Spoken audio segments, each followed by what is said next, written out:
Can you replace your brace with a stock right now and make your own SBR? That's probably the most popular question I've received over the last 3 days.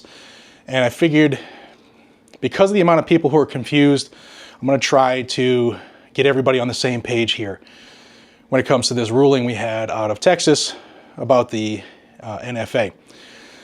First off, we all need to get on the same page. I've heard and seen many postings, heard some videos where people are portraying things as fact that are incorrect. So first off, the NFA is not gone. It is still there. This decision does not affect machine guns or destructive devices.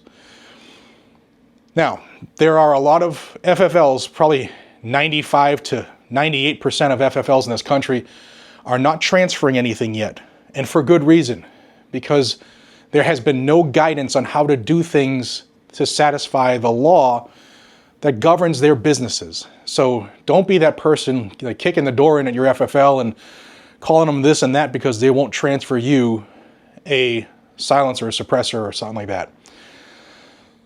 Number two, I guess, I don't know, I'm not going to keep track, but I got a couple notes just off of comments I've seen and questions that are being asked. The next one is, I've heard numerous people incorrectly tell masses of folks that this ruling only applies to the Fifth Circuit. Wrong. It does not even apply to the Fifth Circuit. What do you mean?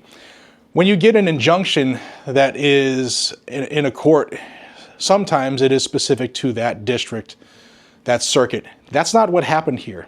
This injunction is for the named plaintiffs. I realize that not everybody watches every video I do. That's something you should really rectify. But this injunction that the Judge Hendricks put in place is for the named plaintiffs, the companies, the manufacturers, their customers, future, present and future, and the membership groups and their members, present and future.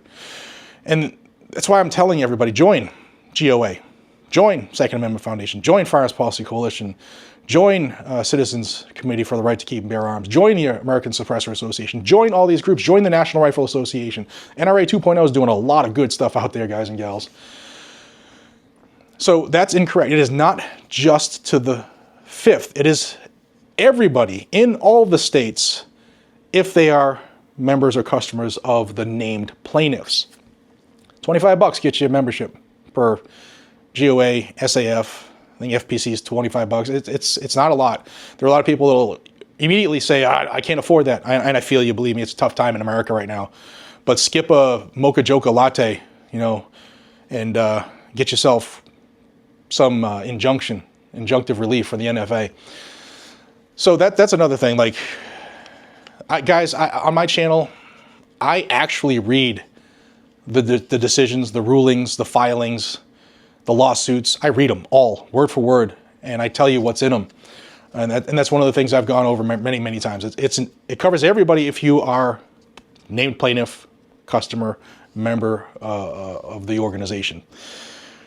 So yeah, can you replace your brace right now? The answer is probably. A lot of people want black and white answers, and nobody can give you one right now with 100% certainty, unless you are like, if you're going into Palmetto State Armory, you're going into Silencer Shop and you're purchasing directly from them. Yes, you can do that. And a lot of people have. Yesterday, the Lions from Palmetto State Armory was incredible, and it was great to see. So yeah, if you go to those locations, if you happen to live in South Carolina or Texas or wherever else they have stores, you're good to go. Now, if you're not in the other states, well, that's where the gray area comes in. And FFLs, we cannot expect our brothers and sisters in the Second Amendment community, these FFLs, to put their livelihood and their business on the line because we want something now. We've waited 92 years to get to where we are right now. The government doesn't know because nobody was planning on a win here. Nobody expected a win here. So give them a week. Give your FFLs a little grace until they know how they can do these things. For instance, Form 1s. Can you make your own stuff at home? Like I said, probably. Can you print your own suppressor right now? Probably. I'm not an attorney, and I can't give you a black and white answer that's going to keep you out of prison. You know why? Because ATF, they don't care that you watched a Jared video. They are going by the law. And I have spoken with ATF leadership before, and they're not actively going out looking for people for this stuff. But guys, don't put yourself in a spot where you're going to be a felonious test case. Okay? Like I said, let's wait for some guidance. We need guidance across the board. We need it. The individuals, the purchasers, the FFLs need it. For instance, FFLs have all these items on their books as NFA items, but they're not NFA items anymore. So how do they get these things off their inventory the right way without making violations to their books that could get them to lose their license? You know, I need you guys to understand that. All right, so can we do Form 1s? Probably. Can you do a Form 4? Do we need a Form 4? Yes. The answer is yes, because of the Gun Control Act. So short barrel rifles and short barrel shotguns, in order for them to be purchased and transferred, you need a Form 4. So how do we go around that? Now, I have told you guys in a couple of videos, I want you to call the Department of Justice. And it's 202-353-1555. Tell Todd Blanche, the new Attorney General of the United States of America, who's pro 2A, his family is in the industry. His family used to, off and on, they sponsor the channel, Checkmate Industries. So they're in the business. Tell them to switch that requirement of a Form 4, because now we don't need Form 4s, just have the 4473 suffice. He can do that rapidly, you know. But yeah, so the answer is probably for a lot of things, or I don't know. And you're going to hear that from everybody if they're worth their salt, if they're being honest with you. You know, like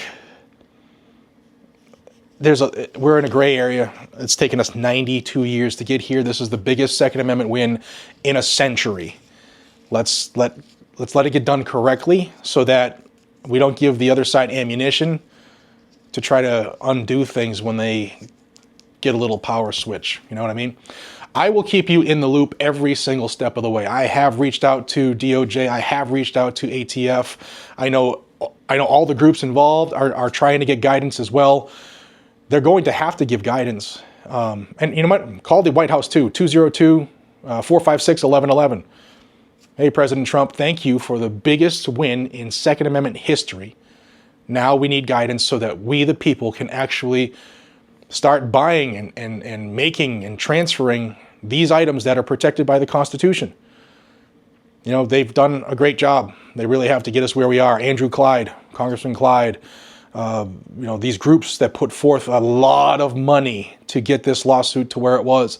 The same groups that worked on the One Big Beautiful Bill to get it where it was so that we are here today. You know, it's a good day. It's a good couple days, but let's pump the brakes. If you guys subscribe to the channel, when I put out the new information, you'll get it. And just let's look. If you have kids, a wife, a family, the last thing they want is for you to get locked up with a felony because you wanted to switch out a brace for a stock. We all want to do it. You know, your wife or even your husband, they don't want to lose you because you took a hacksaw to a shotgun and you didn't know how to do it without putting yourself in prison. You know what I mean? 10 years is a long time for an NFA violation, especially when those violations don't exist anymore, technically. But that's the spot we're in. So I hope this helps you a little more than it did before you watched. There's a lot of gray area. We're just going to have to deal with that right now. Everybody is going around like we want another revolution, like everything changed immediately overnight and magically someone woke up with all the answers. That didn't happen. But it has to happen. The DOJ has to issue guidance. The ATF has to issue guidance. They know this. My guess is we haven't heard from them for the last 2 days because that's what they're working on. So we'll see what happens. I will keep you in the know. I love you guys. Last thing I want is for y'all to get into trouble or put your future or your family's future at risk because you just had to have it. We all want it. Let's give them a little bit more time, and they'll put out guidance. Believe me. Believe you me. And I'll see you on the next one, y'all. Take care.